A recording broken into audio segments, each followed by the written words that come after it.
Hey there, this is episode 399 of the Keto Diet Podcast. I'm so happy to see that you're hanging out with us today. We have a real special guest today. Her name is Andrea Jones. She's a registered nurse, a functional hormone coach, and life coach. She works with women all over the world to balance their hormones by addressing root causes, keeping them stuck. Andrea and I connected on Instagram quite some time ago. We started finishing each other's sentences, and I was like, girl, you need to just come on the podcast so we can hang out. She's put together a quick start guide on mood swings. And so if you want to grab that, you can go to healthfulpursuit.com/Andrea.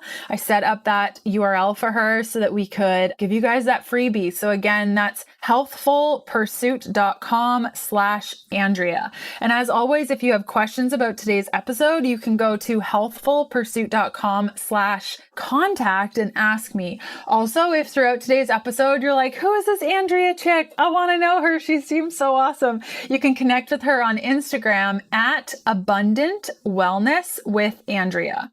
Okay, so today's topics, we're going to be going through the medications recommended instead of balancing your hormones, like antidepressants, anti-anxiety medications, birth control, how to know if this is the right next step, how to know if it's not the right next step for us in our hormone journey, why trauma can stop you from achieving hormone health, the importance of a healthy liver for hormone balance, symptoms of healthy or unhealthy menstrual cycle, the biggest thing that affects our period, how to best test your hormones, and really understanding the role that adrenals have in regulating our hormones, especially that little DHEA hormone. If you haven't tested it, you're going to learn all about it today. I cannot wait to share this episode with you. So let's just get to it. Hey, I'm Leanne Vogel. You're listening to the Keto Diet Podcast. I've created a free guide with tips on how to start keto and maintain your fat-fueled life. Grab it at healthfulpursuit.com/free as a little thank you for listening to the show.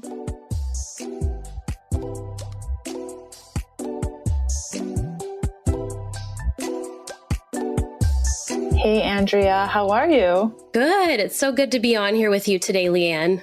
Yeah, we have been talking on Instagram for quite some time. I love the work that you're doing, and we've been going back and forth on thoughts and ideas and all the things, and we're so aligned in so many different things. So I'm so excited to have you on to share your brilliance with the world. Oh, thank you. Well, it is so fun because I've been following you forever, I feel like, since I think it was like 2015. And so, I'm a huge fan of yours. And so it's just really fun to see you continuing to serve, the way that you do and getting to participate in that with you. Oh, that's awesome. Well, I already said your official bio, but I would love for you in a couple of words to share with us who you are. Yeah. So my name's Andrea, obviously. I am a registered nurse. I have my bachelor's of science in nursing. I'm a nurse educator, and I now work primarily online with women to balance their hormones naturally. So more of a functional medicine approach instead of a conventional medicine approach. What was that like? Did you start off knowing you were going to do a functional medicine approach, or was there this moment where you realized what you were doing wasn't working? What was that transition like for you? Oh man, that was like the transition of my career, I feel like. So no, I definitely did not go into nursing thinking, oh, one day, you'll start your own business and totally, off the beaten path. And no, it was, I very much knew that I wanted to be a registered nurse. I knew that I wanted to do pediatric nursing and got my dream job in pediatric nursing at an inner city hospital, which seems like a far cry from what I'm doing right now, right? But really, it was actually after my first daughter was born about 11 years ago that my hormones completely just went dumpster fire crazy. I mean, those of you listening, you know what that's like. My periods were horrible. They'd always been super heavy and painful, but it was like that on steroids. My mood swings were off the charts. I was having like premenstrual rage, insomnia, irritability, and anxiety. And for me, the turning point was really being failed by the medical system. And I know that that sounds like a strong word, but as somebody who was trained in conventional medicine, I fully expected like to get the help that I needed from, from my realm, quote unquote, of medicine. And when I went to my doctor, she's like, well, it's not postpartum depression because your baby's too old now. And so we probably just need to put you on anti-anxiety medication. And I'm like, you don't understand. Like, this is all related to my cycle. There has to be something going on with my hormones. They did blood testing, and of course, everything came back normal, right? And so really, I ended up being like, well, I can't continue to live this way. I ended up having to quit my job because I couldn't work while struggling with the insomnia and the level of anxiety that I was having. Found a practitioner, a functional medicine doctor who specialized in hormones. And he kind of like, helped put Humpty Dumpty together again, piece by piece. And so that was really what opened me up to this whole other realm of medicine that really had been there far before conventional medicine, right? I just didn't know about it. And so that's really what led to laying this kind of new foundation for me, for our family, how we take care of ourselves, and eventually what led me to starting the hormone program that I run now. Wow. So you work with clients one-on-one right now, correct? Yes. How many of your clients have a similar story of you of going to your doctor and then they recommend antidepressant, anti-anxiety medication? What are you seeing in your client base with that?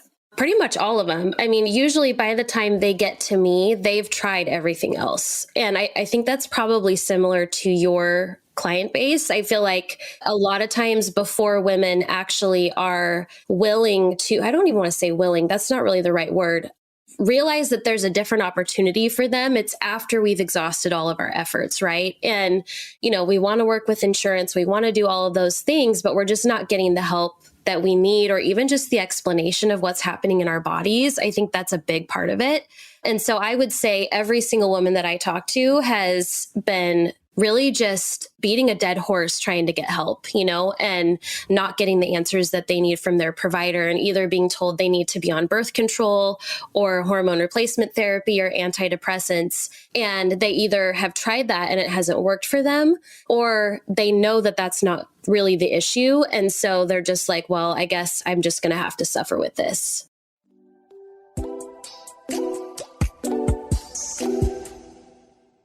I've found my new favorite snack and it's here to stay. House of Macadamia's seasoned macadamia nuts. They're like chips without the carbs, like seriously. The first time I had a bag of their onion flavored macadamias, I was floored. Macadamias, sea salt, onion powder, garlic powder, parsley, that's it. Simple, delicious. And their chocolate dipped macadamias, no words. Well, actually, I do have a few words. Low carb, high fat, antioxidant rich.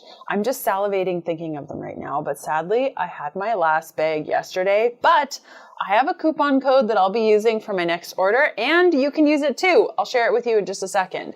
Why macadamias? Why not other nuts? Well, macadamias are loaded with monounsaturated fat, more than olive oil, 27% less carbs than almonds, 50% less carbs than cashews. Their nutrient profile is keto, like perfectly keto.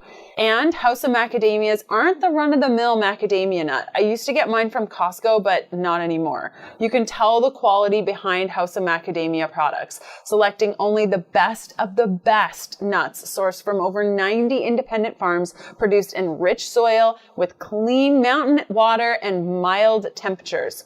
Okay, for that coupon code, visit houseofmacadamias.com/KDP and use the coupon code KDP20 for 20% off your first purchase.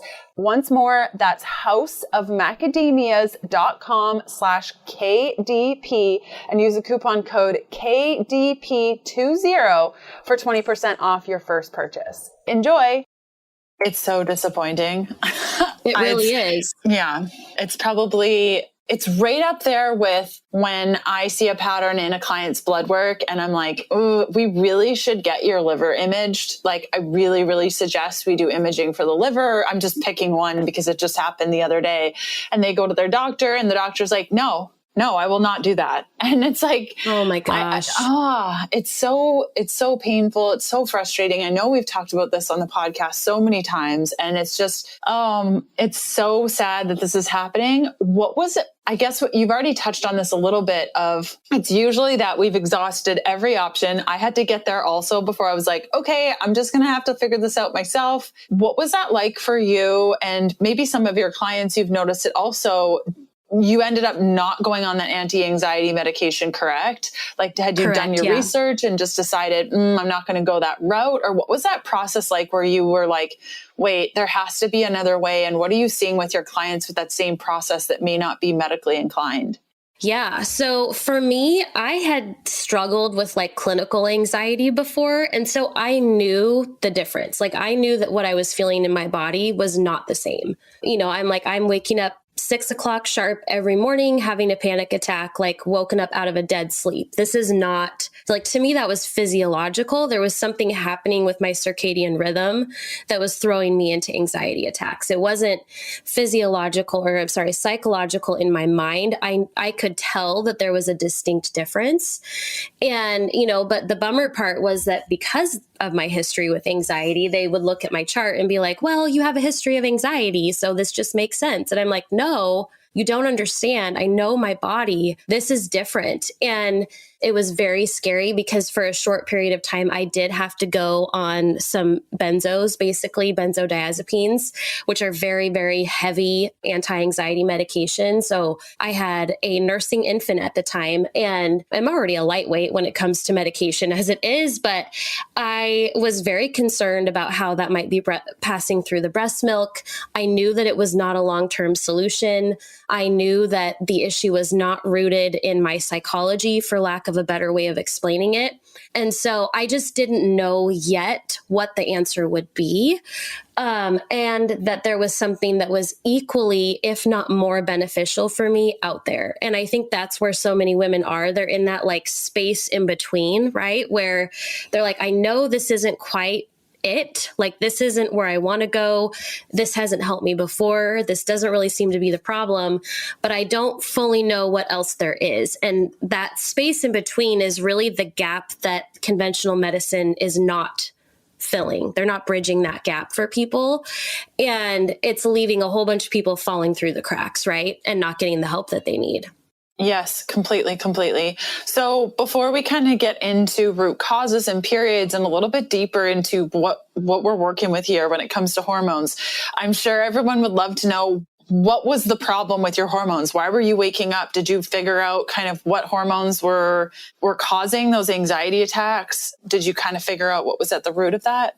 Yeah, so there were actually a couple different things. And thankfully, you know, the naturopath that I was working with at the time, he didn't make me do any further lab testing, which I'm super grateful for, because I'd already basically pulled teeth at my doctor's office to get them to do any labs. So he just took all of that and basically took the clinical assessment and said, okay, we're going to start really gently with you, because I had kind of a complex picture. I had undiagnosed complex PTSD, and the birth of my daughter kind of triggered a lot of stuff that I had not dealt with yet. So there was that emotional component to it. But then there was also the fact that my adrenals were severely burnt out because my dad had passed away from brain cancer. And so he'd been going through treatment the whole time I was pregnant, and then passed away when my daughter was about 5 weeks old. And so I had multiple compounding factors, which I would say is true for the majority of women, right? It's never just Lyme disease. It's never just parasites. It's never just adrenal issues, right? There's all of these different layers and facets. So for me, it was really looking at, why were my adrenal glands reacting the way that they were? How could I get my nervous system out of that fight or flight place? Which for me personally was actually kind of a 3-pronged approach. And part of that was getting some homeopathics on board that were going to help kind of calm my nervous system down. The other aspect of that was getting in therapy, because there was some very real, valid stuff that I really just needed to work through. And then once my nervous system was calmed down a little bit, then we could start working on the hormone aspect of why a lot of those symptoms were getting so much worse right before my period. Does that make sense? It totally does. And I'm so sorry for your loss in conjunction with giving birth. And you touched on it so beautifully of just trauma. You know, you said it's never just Lyme. It's never just parasites. It's never just your diet. It's never just those macros. It's life isn't happening in a vacuum. There are all these pieces that are joining together. I'm sure you're asked the same question. People come to me and say, well, what's the one thing, like, what's the one thing that's causing this issue? Like, what's my root cause? And I'm like, how much time do you have? Because it's like multiple things compounding, and you can't just eat right. You can't just take supplements. You need to be looking at your lifestyle factors and how you process things. And you need a good therapist. Most of us do. And so, yeah, I love that you touched on that. I love that you touched on that. So my next question was really about whether or not you believe that hormone work is at the root cause of an issue. And you kind of touched on that already, of like, your adrenals were shot, your trauma processing needed to be supported, and you couldn't even address the hormone stuff until you got all these other pieces in line. Do you see that also clinically with people that, though you think that their estrogen might be wonky, or their DHEA is low, or the progesterone needs support, but they're not ready for that work? Or how do you approach that clinically? Yeah, that's actually a really good question. So I would say it's somewhat of a case by case basis. So I kind of do the maximum that they will tolerate, I guess, for lack of a better word, the maximum that their body can handle without throwing it further out of balance. Because really the goal is homeostasis, right? The goal is healing in the body. And the reality is that we do not heal well when we are under stress. And so, like I tell the women in the Happy Hormones program, if I teach you, here's the foods that you need to be eating to support your liver. Here's the things we need to be doing to support liver detoxification and gut health and all of that stuff. But you're not addressing like the chronic mindset issues and the chronic stress issues in your life. We're only going to see about 75% improvement. Like, I can teach you all of those things, but the harder stuff to get to is the life stuff that's out of the vacuum, right? And so for a lot of them, it's really listening to where they're at and saying, okay, how can I get them from here to there? And for them, maybe that first step is they do need to be in therapy for a little bit before we get started on doing detoxification. Because I don't know about you, but when you're in like a PTSD trauma flare, the last thing you want to be dealing with is detox symptoms, right? That's not fun. And so it's really just being mindful of where they're at, their life story, and, gently nudging their body in the right direction and giving them some of those building blocks to move on or build on without throwing things further out of balance. Did that answer the question? Yes, it completely did. And so I've been studying hair tissue mineral analysis, which for the longest time I thought was quackery. I was like, there's no way that this stuff actually works, but I've started using it and I found a really good lab that I really like. And there's actually a pattern. Well, first off, the patterns in the HTMA can beautifully reflect what's in the blood. So this just blows my mind. And also there's a pattern called calcium shell, which develops when people have experienced traumas, where the body literally downregulates, blows out your calcium, affects the thyroid, and it's all due to trauma. And there's tissue calcification throughout the body, and it throws off the thyroid, which, as we know, will throw off basically everything, and we'll feel terrible, and it's all due to trauma. And so it's wild. Isn't it crazy? Yeah. So, I'm always one to say, okay, I swallowed my words there. I was too quick. I was too quick to judge the HTMA without understanding it. But yeah, you're so right. When the body's not ready, oftentimes too, if I'm detoxing a client and maybe they haven't been upfront about kind of what their life is looking like, and we'll go through a detox protocol and they'll say everything is fine, that their life is good, and we'll go in depth with questions and everything's good. And then they'll come back to me and their liver is clearly stagnant, like all the symptoms of anxiety and overwhelm and bouts of anger, and like, what's going on there? And then we start talking through it a little bit more, and the liver will just stop the detox process. It'll be like, nope, no, we're not doing this. I'm not ready for this. I'm not doing this. So yeah, the body is brilliant and will rule the show often.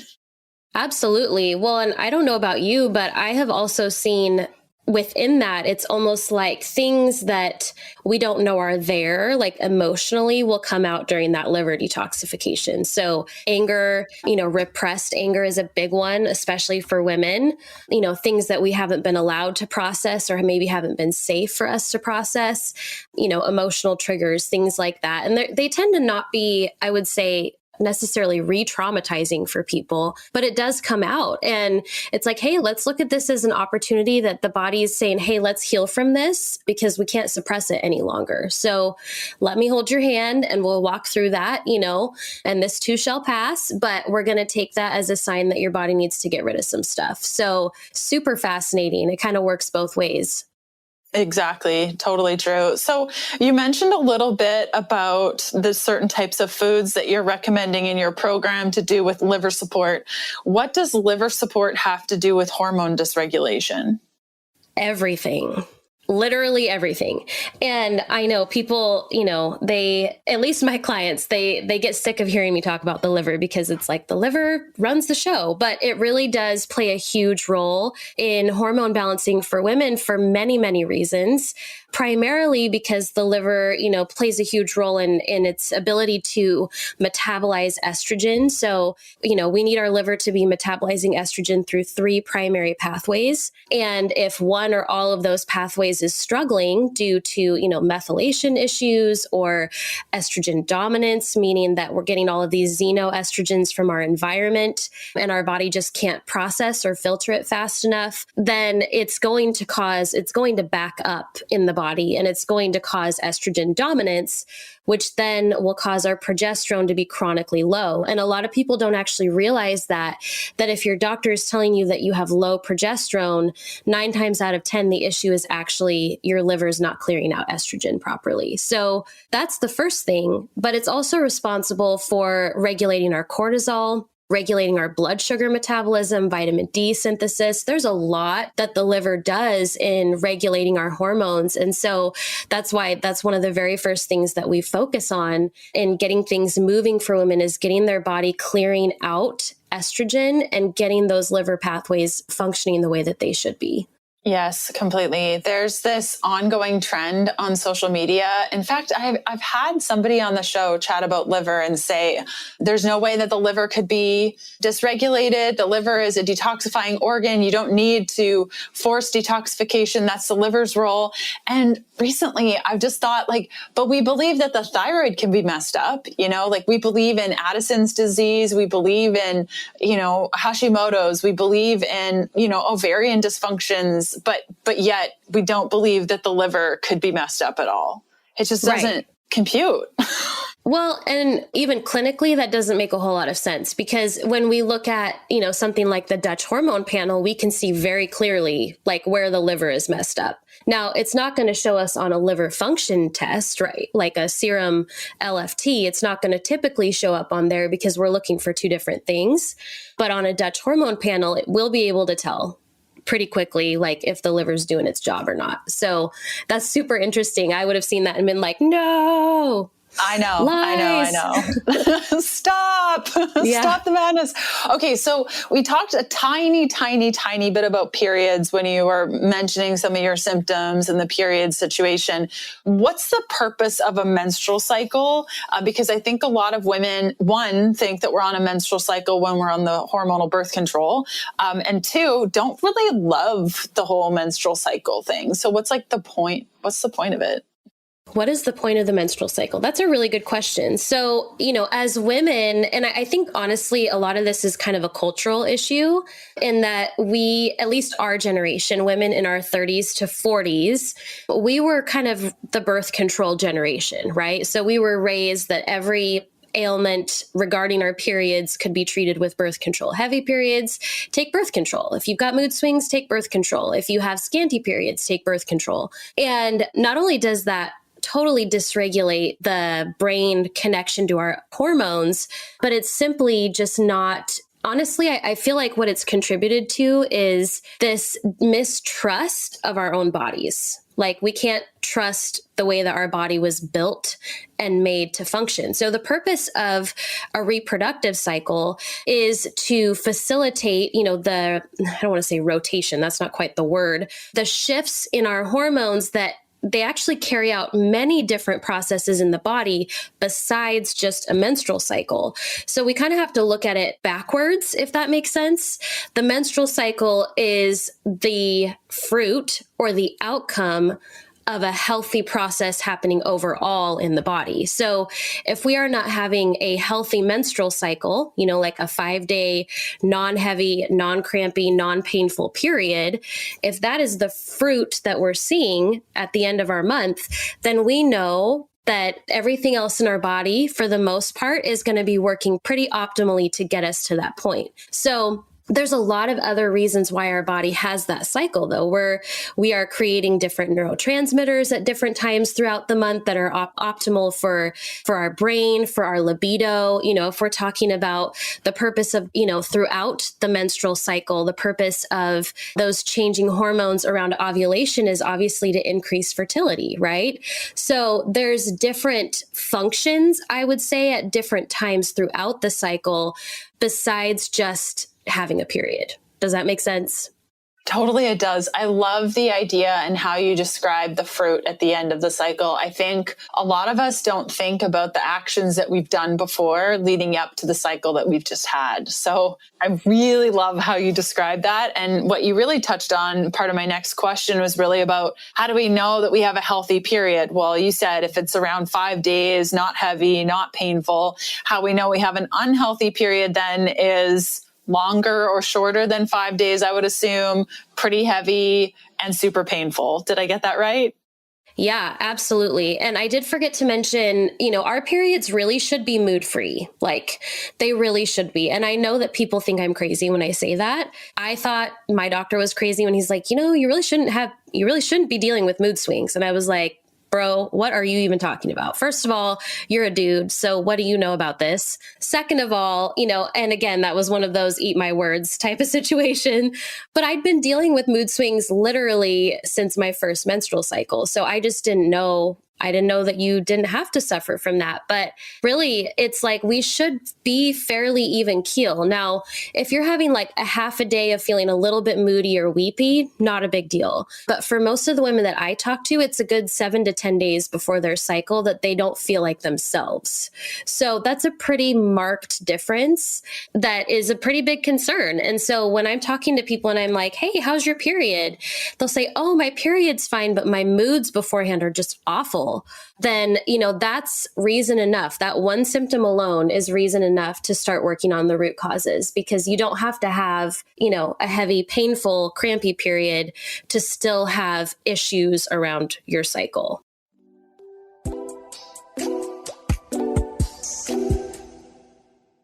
Maybe you've heard of all the amazing things that apple cider vinegar can do for you. If you have not, let's review. It can balance healthy blood sugar, banish cravings, and encourage fat loss. It can improve protein absorption and digestion by helping you break down animal protein so you can use those nutrients more effectively. It can help you stabilize healthy blood sugar, which helps improve energy and mood.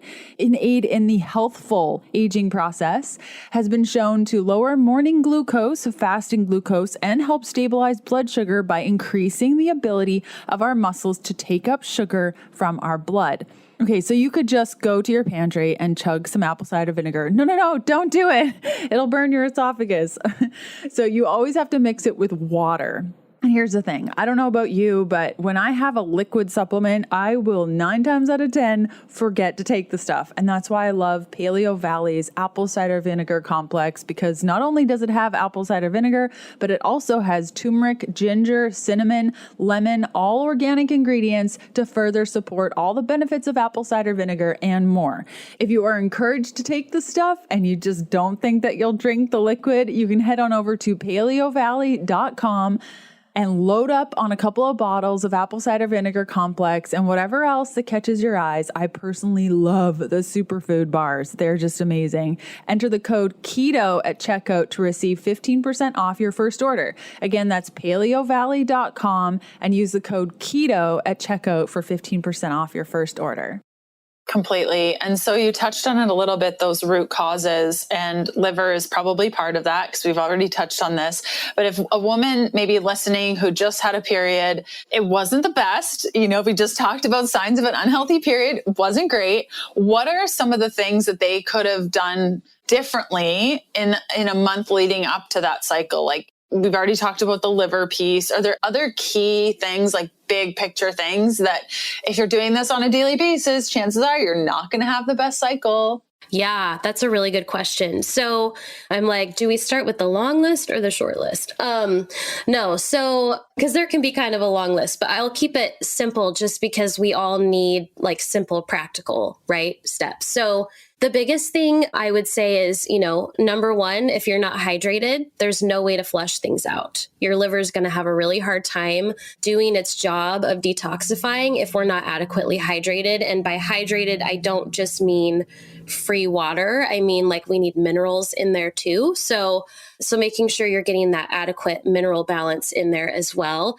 Getting rid of those like inflammatory foods like sugar and those really unhealthy fats. So that's a big one. And it's a hard kind of mental switch for us as women to have to go from, birth control and pharmaceuticals fix everything to, there's actually things I can do in my diet that are going to help me to have a better period, right? So especially during this time of the year when it's kind of like sweets are presented everywhere, and it's harder to make the right quote unquote choices with our diet, but getting rid of those inflammatory foods. So that's a big one. Dairy is another big trigger for a lot of people. So if you tend to have like painful periods, crampy periods, breast tenderness before your cycle, dairy can play a pretty big role in that, not just from an inflammatory perspective, but because of how it interacts with our estrogen receptors. So really paying attention to, am I getting a lot of those inflammatory foods in my diet? And a simple way to kind of really just observe that for yourself is just by keeping a simple food journal. So without any judgment, it's literally just, I'm just writing down the foods that I eat and how I felt and how my period was. And that's going to give you a pretty good indicator for like, gosh, when I eat a lot of these foods, this is how my periods behave. Does that make sense? Yep. Completely. And what I want to kind of delve into is the whole water situation. So like, is tap water okay? I don't know, Leanne, is tap water okay? I feel like you have the answer to that.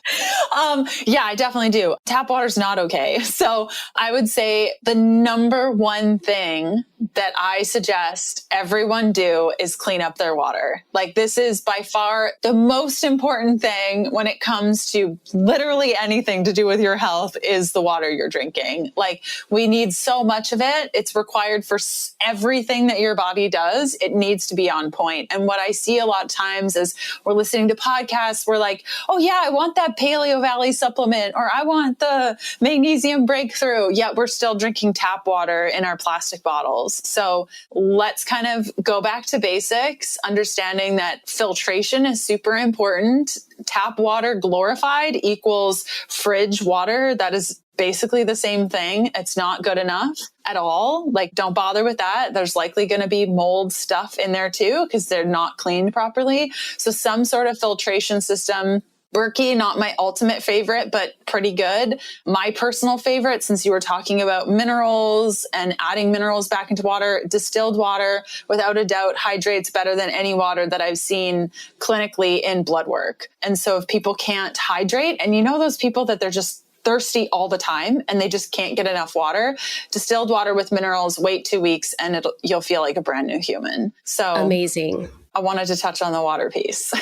No, that's good. I was like, I feel like you already know the answer to this one. So that's good because you answered that way better than I can. But it is very true. And it's one of those things that when we're calculating the cost of our health, I feel like we're always kind of mentally budgeting, right? Like, can I afford this? Or can I, do X, Y, and Z? Or if we're having to make a choice between A and B. And I think you do a really good job of actually helping people to make those decisions, not forcing them to make a decision, but like, hey, if you have to choose, these are the two best options, And I personally found that really helpful because we don't always have that endless budget to do all the things, but it's important to know what the choices that are available to us within the budget that we have. Oh, completely. Budget really, really, really needs to play a role. And I would be so bold to say that if you are taking any form of supplementation or, have a gym membership or any of those things, get a massage once a month, I really feel like water is more important than any of those things. And I stand behind that pretty firmly of just if you have a couple $100s a month to spend on all these different things you're doing for your health, then you have money to save, to set aside to work on the water situation in your home. Absolutely. I've become quite passionate about this over time because it's just such a key component to our health. Okay, let's talk about some of the common hormone imbalances. You mentioned estrogen dominance, for example. What are some of the signs and symptoms of these various imbalances? And does it really matter which one we have so much as just we have a hormone issue? Yeah, I think it definitely does matter that we understand how our body is behaving and what our symptoms are telling us. So when we're looking at estrogen dominance, what we typically see, from a symptom standpoint, I'm not talking about blood work because serum blood work is notoriously awful at detecting estrogen dominance. But typically what we see is, breast tenderness before your cycle, menstrual migraines is a huge indicator of estrogen dominance, mood swings, irritability before your period, that's another indicator, painful, heavy periods, and endometriosis. Those are all big indicators that there's some pretty big issues with the liver not metabolizing estrogen appropriately, which of course then is going to typically what we see cause that chronically low progesterone. And so when we have a low progesterone pattern, which for most women, we kind of see both, is with low progesterone, what we typically see is a low libido. Obviously, difficulty getting and staying pregnant is a pretty big issue with that. And then mood swings before your cycle. So that's going to, play out into how your cycle goes. So really understanding, what is my symptom pattern telling me can give us some key indicators as far as where we would start working with you on getting those hormones balanced. Completely. Now, you did mention that blood work is terrible at detecting estrogen dominance. I would agree with you.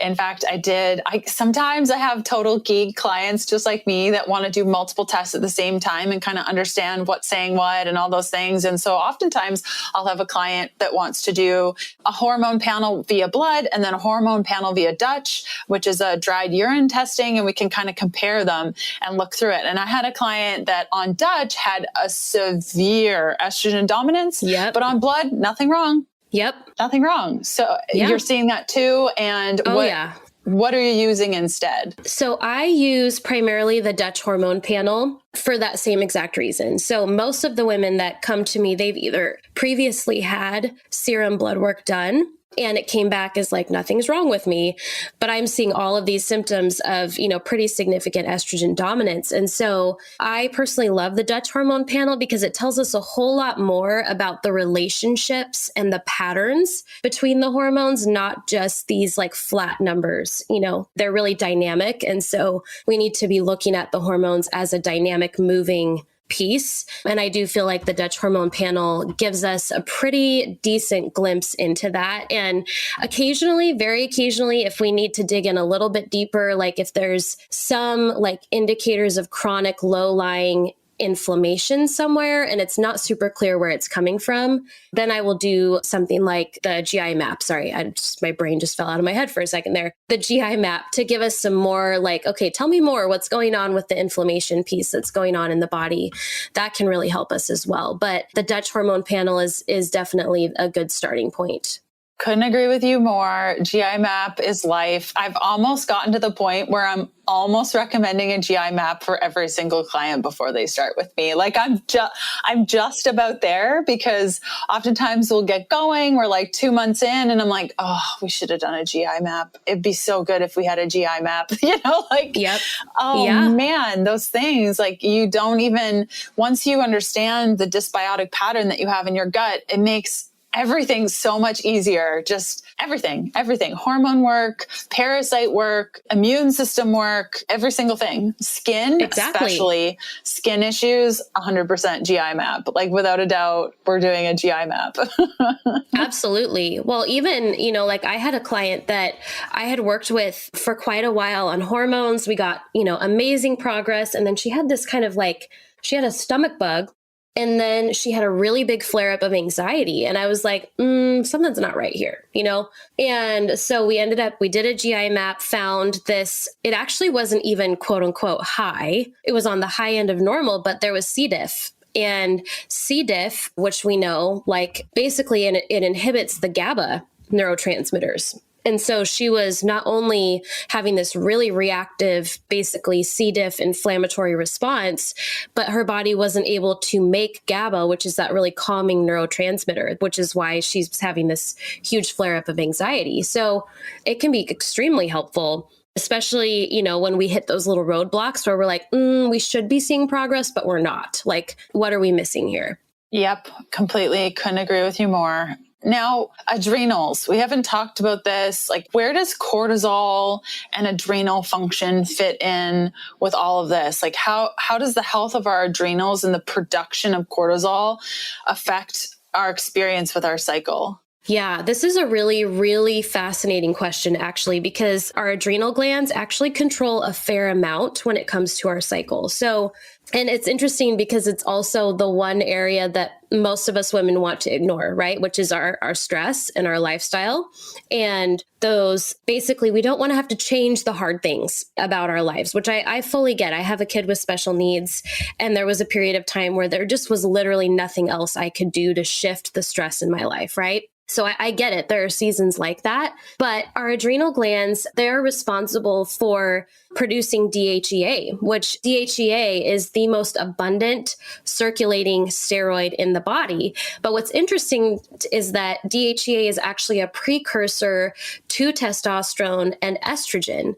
So it's going to kind of make up for whatever your ovaries are not producing with DHEA. Or I'm sorry, yeah, it's going to make up for whatever your body is not producing with your ovaries. So it kind of works in biofeedback with that. But again, it's produced in the adrenal cortex, which is the outer layer of the adrenal glands. So it actually does play a pretty big role, but we actually see it creating more issues in perimenopause and menopause when women are not actually taking care of their adrenal glands, because our adrenal glands actually take over what the ovaries are not able to produce through menopause. So we need our adrenal glands to be really robust and healthy and functioning optimally, especially during those seasons of our life, because of what our ovaries are no longer going to be doing. Does that make sense? Completely, it does. What I'm hearing you say, and I just want to reiterate this, is if your adrenals are a hot wreck before experiencing menopause, your experience through menopause is not going to be that great.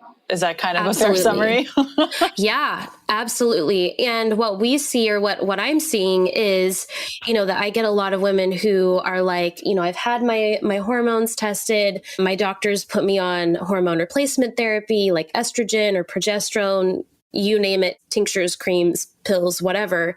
But nothing is touching like the brain fog, the low libido, the changes to my cognitive function. Like those are big indicators that your adrenal glands are not doing very well. And so that's, again, this isn't like a plug for the Dutch test, but kind of it is, I guess, because it does show us like how well are the adrenal glands actually doing, and are they converting not only at the right time of day, but in the right amounts? Are they converting to the right metabolic hormones? And that will actually make the biggest difference, at least in the perimenopausal and menopausal women that I work with, will make the biggest difference as far as how well they will tolerate us supporting estrogen and progesterone. So what I see a lot of practitioners doing is, they get the labs back and they'll be like, oh, we got to do this with your progesterone. It's too low. Your estrogen's low. Your testosterone's low. But for some reason, if we don't address the adrenal stuff first, it's almost like they're just not as responsive to the support that we can actually provide with those other reproductive hormones. So it's really fascinating.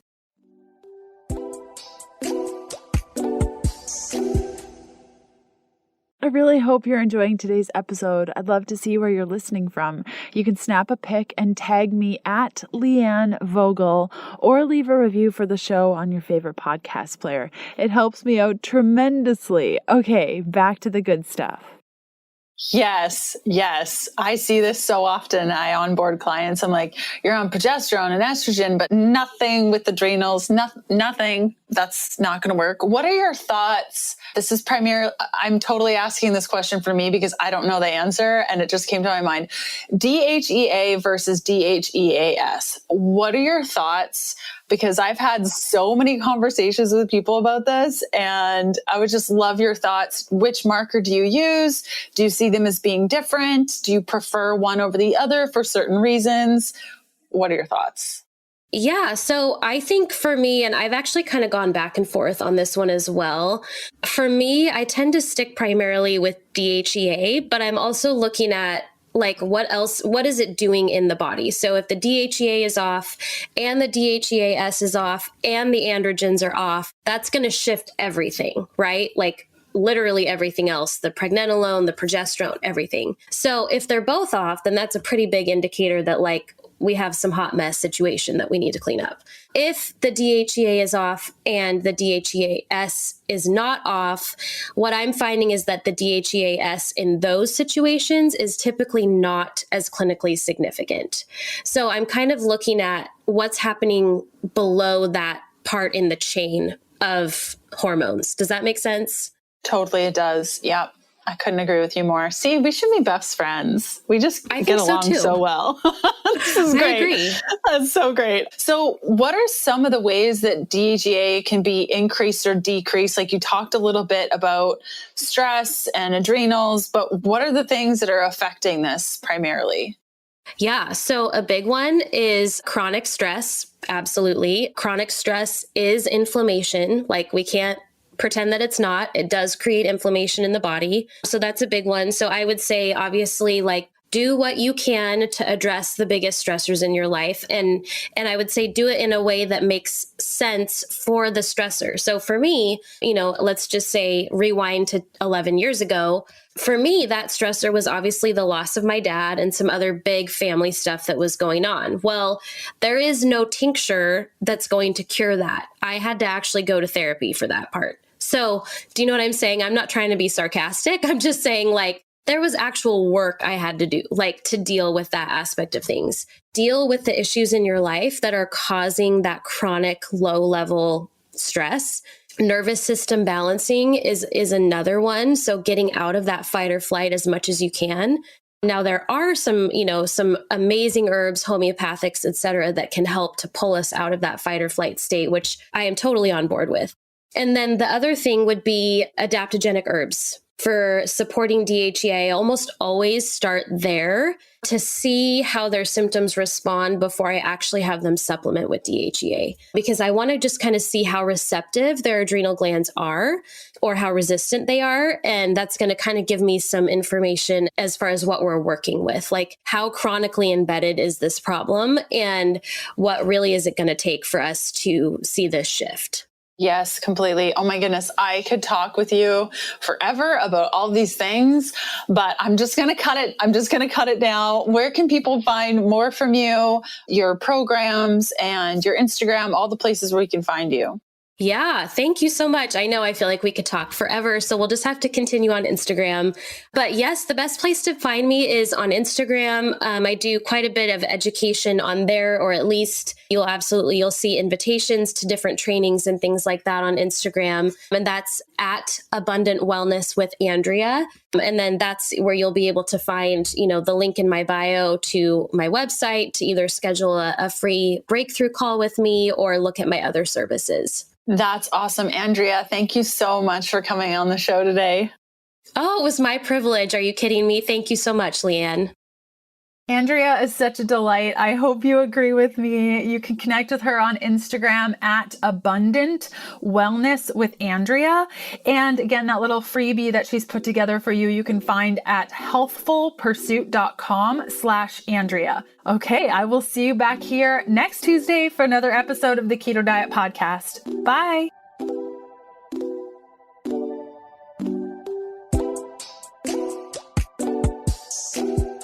Thanks for listening to the Keto Diet Podcast. Join us again in a couple of days to discover more Keto for Women secrets for your fat-fueled life. Music for the Keto Diet Podcast provided by DHEA. Follow Jacob on Instagram at DHEA_official and on Spotify as DHEA. That's YECHI.